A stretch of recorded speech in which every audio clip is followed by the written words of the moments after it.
जय हिंद साथियों, मैं भी स्वागत करता हूं आपका आज के इस नए चुनावी मसाला की वीडियो में। चुनावी मसाला का वीडियो हमने इसलिए कहा क्योंकि जैसा कि आपको पता है कि महाराष्ट्र, कर्नाटक और झारखंड तथा उत्तर प्रदेश में हो रहे विधानसभा चुनावों में जो इस तरीके की पोस्टर वार एक दूसरे के ऊपर देखा जा रहा है कि अब दोनों राजनीतिक पार्टियां या फिर जितनी भी भारत में राजनीतिक पार्टियां हैं अब पोस्टरों को लेकर के, अपने नारों को लेकर के एक दूसरे पर कटाक्ष करे हैं और जनता के मूड का माहौल समझने के लिए और उनका मूड चेंज करने के लिए धर्म का आड़ लेकर के या फिर किसी जात विशेष समुदाय को टारगेट करके या फिर पीडीए की बात करके तथा पीडीए में कुछ अन्य इसी प्रकार के लोगों को अलग करके दोनों ही पार्टियां अपना पूरा तगड़े से मसाला बना रही हैं। इस मसाले के रूप में आपको एक बार चर्चा में बताना चाहूंगा कि जो उत्तर प्रदेश के मुख्यमंत्री हैं श्री योगी आदित्यनाथ, इन्होंने हाल में अपना नारा दिया था कि बटोगे तो कटोगे।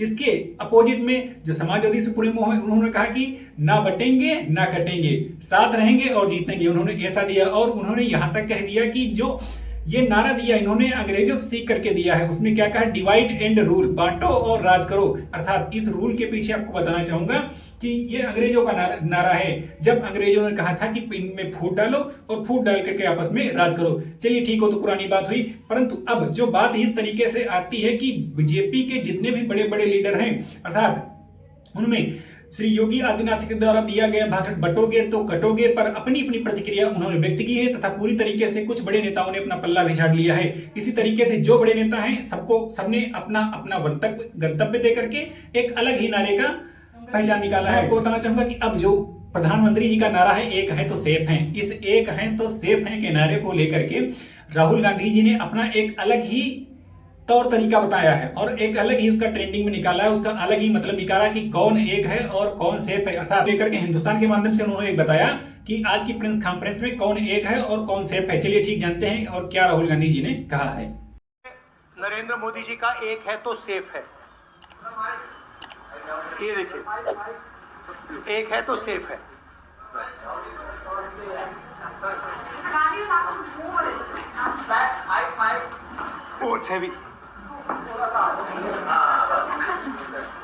ये इसमें एक है तो सेफ है, ये नरेंद्र मोदी जी की महाराष्ट्र सरकार की स्ट्रेटेजी है। हम आपको ये दिखाना चाह रहे हैं,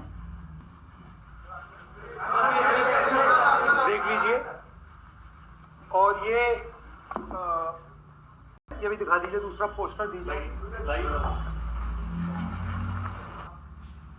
धंधा चल रहा है, ये आप देखिए, हमारे प्रधानमंत्री जी और अदानी जी एक साथ खड़े हैं, एक हैं तो सेफ हैं, और ये लक्ष्य है। उन्होंने स्लोगन है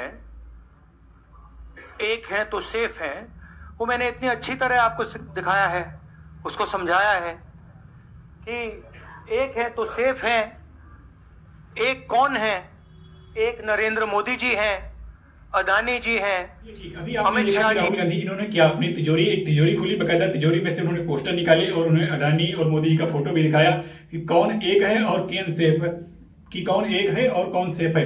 दोनों को पोस्टर को लेकर के उन्होंने अपना अलग ही मतलब निकाला और यहां तक कह किया कि चरम सीमा पर हो रही महंगाई और बेरोजगारी को ध्यान नहीं देखा जा रहा। वो सेफ होने का एक अलग है, कुछ ही भारत के चुनिंदा और जो उद्योगपति ही सेफ हैं और वही सेफ रहेंगे और भारत में इसका कुछ नहीं होने वाला।